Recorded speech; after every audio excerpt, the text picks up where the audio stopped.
kelaparan, kebuluran, kemiskinan, masalah kesihatan, bencana alam dan sebagainya. Apa tindakan kita? Bantu mereka melalui kempen Mari Sedekah, anjuran Islamic Relief Malaysia. Ketika kita leka mengambil masa untuk membantu, mereka telah pun kehabisan waktu. Bertindak sekarang. Hubungi 0389263434 atau layari www.islamic-relief.org.my untuk zahirkan keprihatinan anda. Fikir kemanusiaan, fikir Islamic Relief.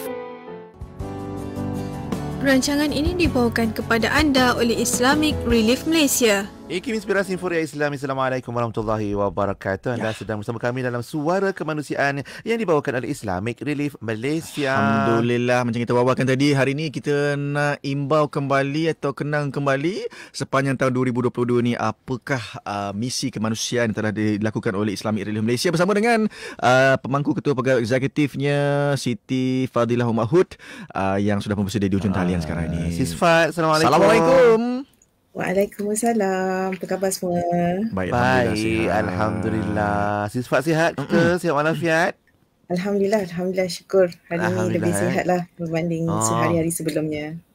Dia macam ada bunyi serak-serak Ella macam tu suara. Tapi insyaAllah jelas dan terang suara Sis Fad. Dan sahabat-sahabat kita di IRM macam mana? Okey semua? Semua okey ke? Kempen termasuk kempen banjir yang terbaru? Ya, betul.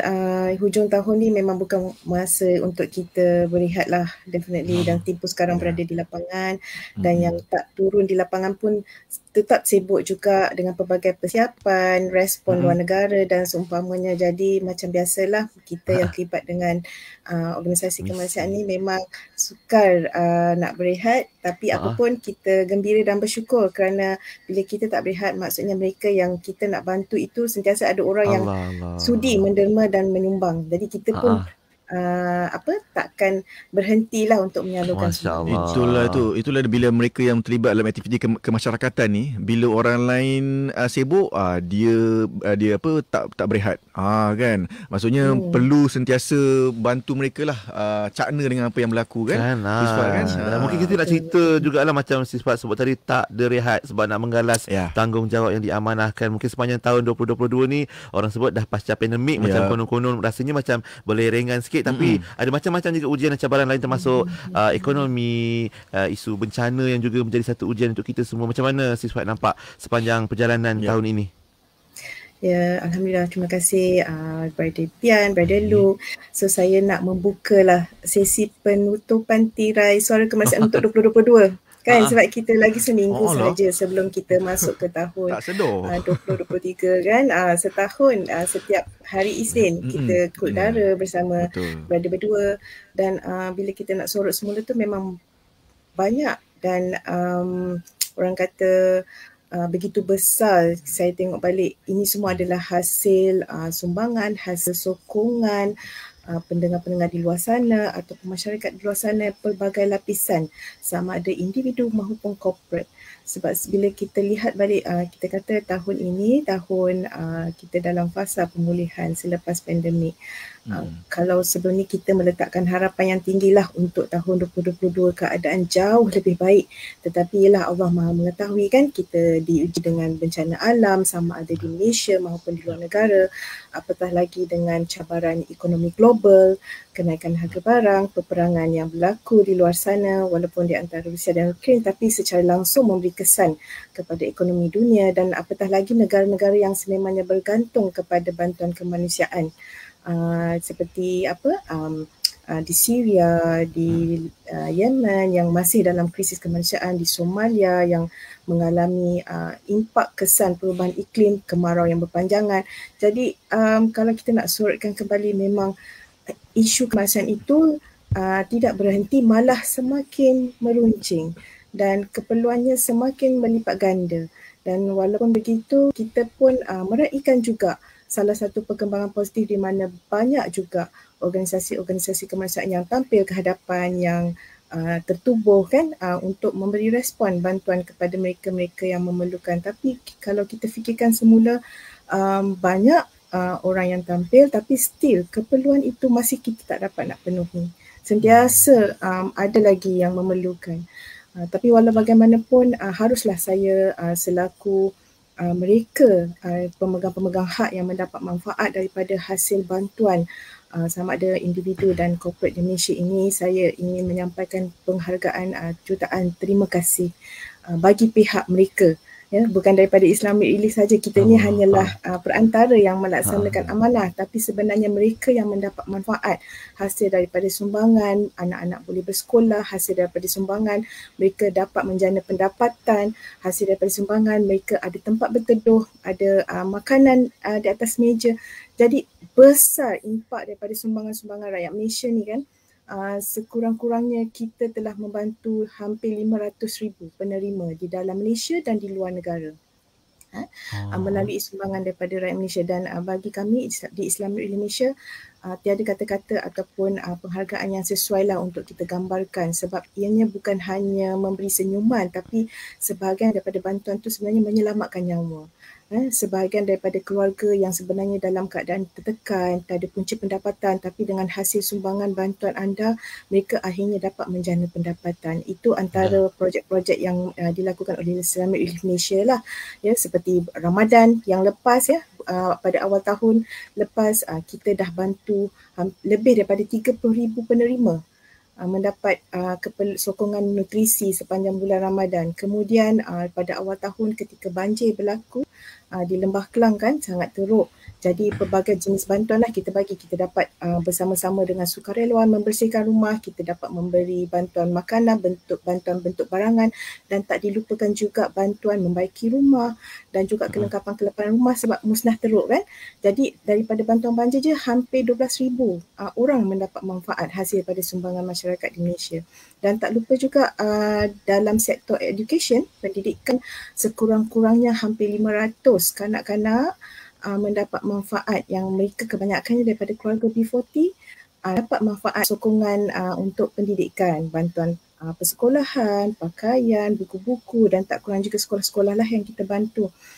Selain daripada bantuan-bantuan seperti Share the Joy, di mana kita berjaya juga tuni lebih 2,000 penerima manfaat yang bukan Islam, hasil daripada sumbangan anda juga, dan tak dilupakan ya di luar negara, di mana lebih 30 negara yang di Islamic Relief beroperasi, kita juga berjaya sampaikan bantuan melalui ketika musim Ramadan, musim kurban, projek-projek untuk menjana pendapatan keluarga anak yatim, kompleks air di Somalia, di Indonesia dan juga di Bangladesh dan pelbagai lagi.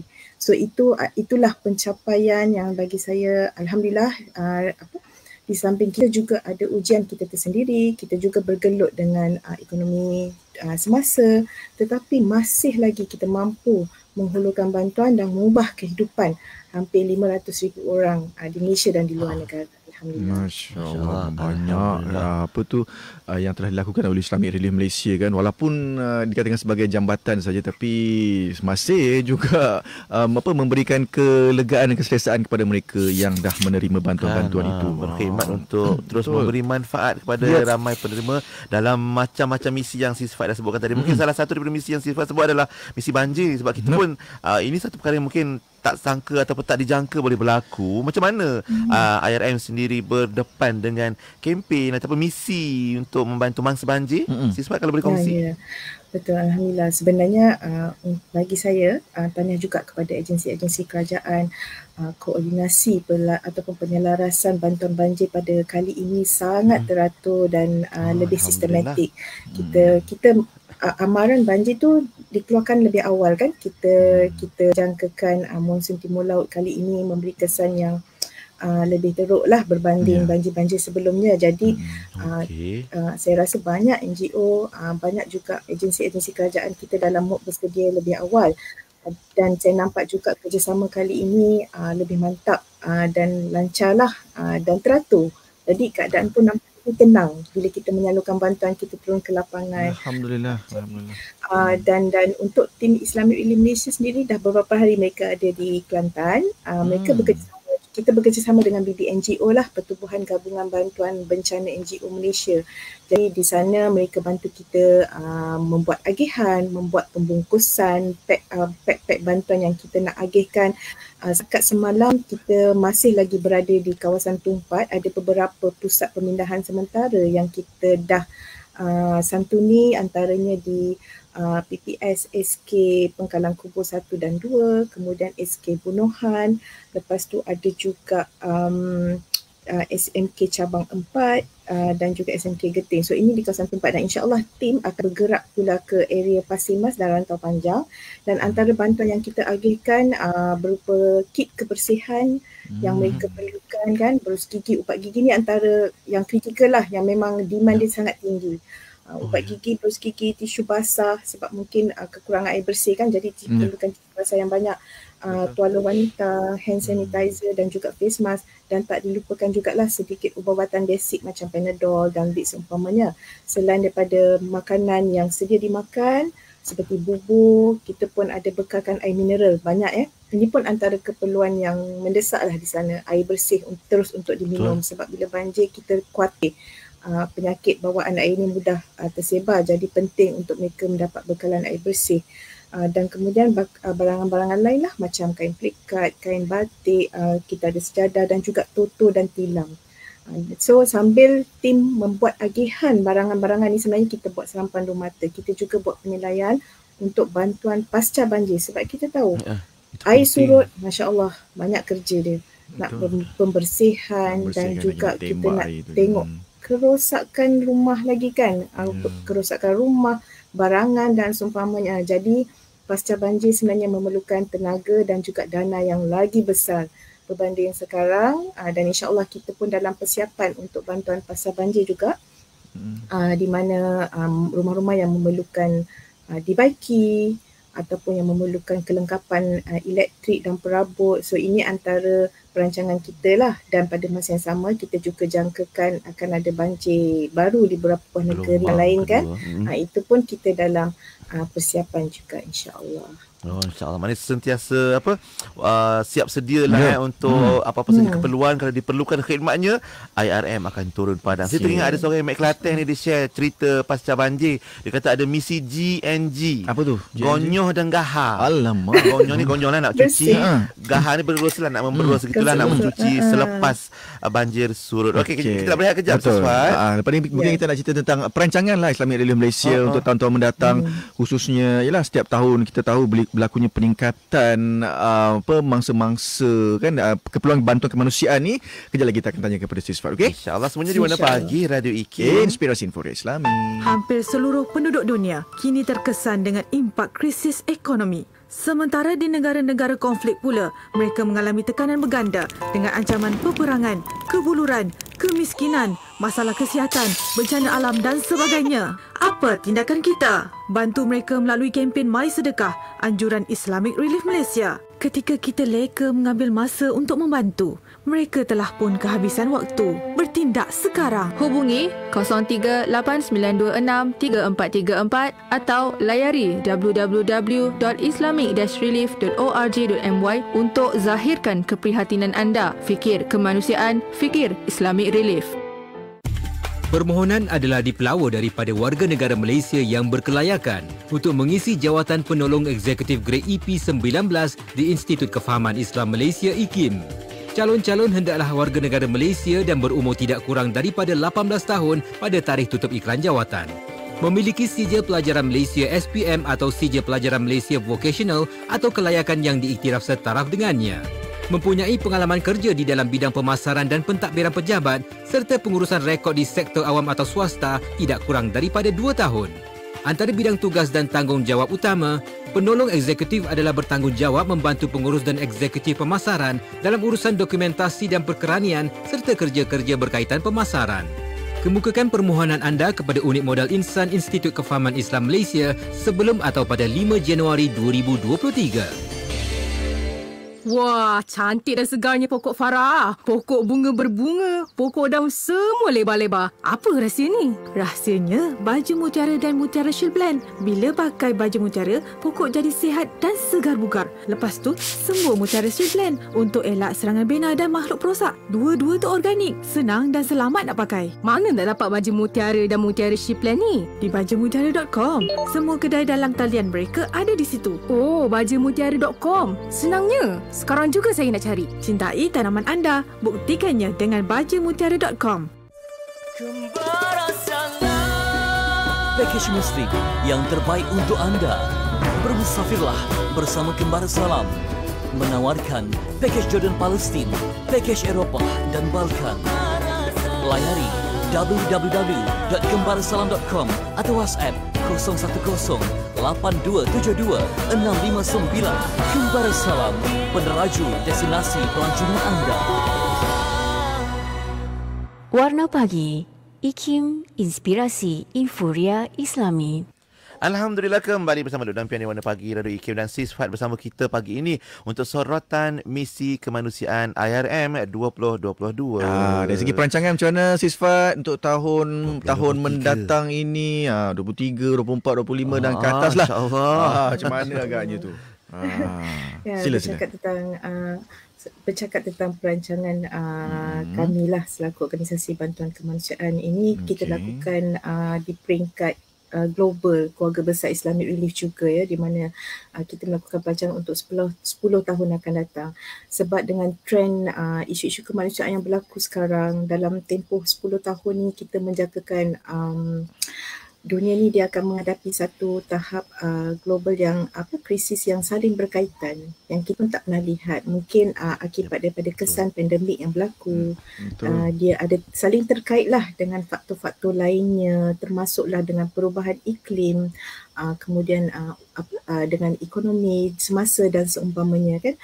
Jadi macam yang ditunjukkanlah antara data-data yang menunjukkan terutama di dalam World Food Program antaranya 193 juta masyarakat di dunia ini mengalami krisis akut makanan, maksudnya yang tak ada akses kepada makanan yang cukup. Sedangkan kita tahu kalau diikutkan sumber makanan yang ada di seluruh dunia ini, kalau diagih sama rata setiap orang akan dapat. Tapi dengan krisis yang berlaku ini, ada pihak-pihak yang tidak mendapat akses secukupnya. Dan dijangkakan juga oleh World Bank lebih 40% daripada populasi dunia ini, mereka ini duduk dalam bawah kemiskinan, di mana pendapatan harian mereka ini tak lebih daripada RM25 sehari. Maksudnya dalam sebulan kurang RM1,000. Ataupun satu di antara 11 mereka ini memang jatuh dalam kemiskinan yang ekstrim. Pendapatan yang kurang daripada RM8 sehari. Jadi dengan kemiskinan yang menjerat ini, kami selaku organisasi kita memang terpaksa meneruskan mandat kita dalam mendekati dan menyantuni golongan-golongan yang tidak mendapat akses secukupnya kepada makanan, penjagaan kesihatan, air, pendidikan, apatah lagi kehidupan mampan dan juga pekerjaan. Melalui apa? Dan inilah dia melalui antaranya agihan bantuan, kemudian kempen-kempen kesedaran dan juga kesukarelawanan. Jadi bagaimana yang kita buat perancangan ini, bantuan ni pun perlu ada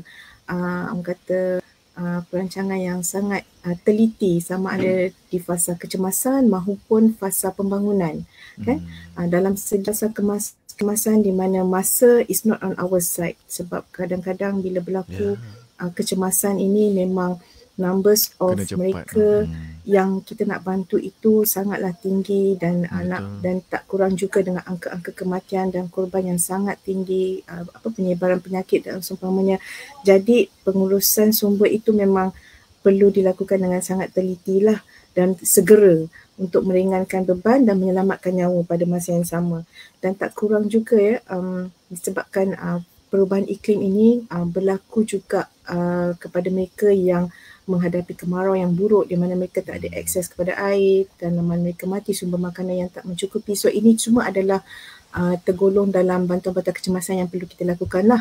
Yang keduanya bersifat jangka masa panjang. Tapi walaupun bukan dalam fasa kecemasan, tapi bagi saya fasa ini, program pembangunan ini sangatlah penting sebab dia ibarat persediaan. Kita menjadikan satu komuniti itu sama ada dia berdaya tahan atau berdaya saing apabila menghadapi sesuatu bencana dan seumpamanya. Sebagai contohlah, walaupun kita dalam fasa pandemik, mungkin masa berlakunya pandemik yang lepas ramai orang kehilangan pekerjaan, sumber pendapatan dan seumpamanya.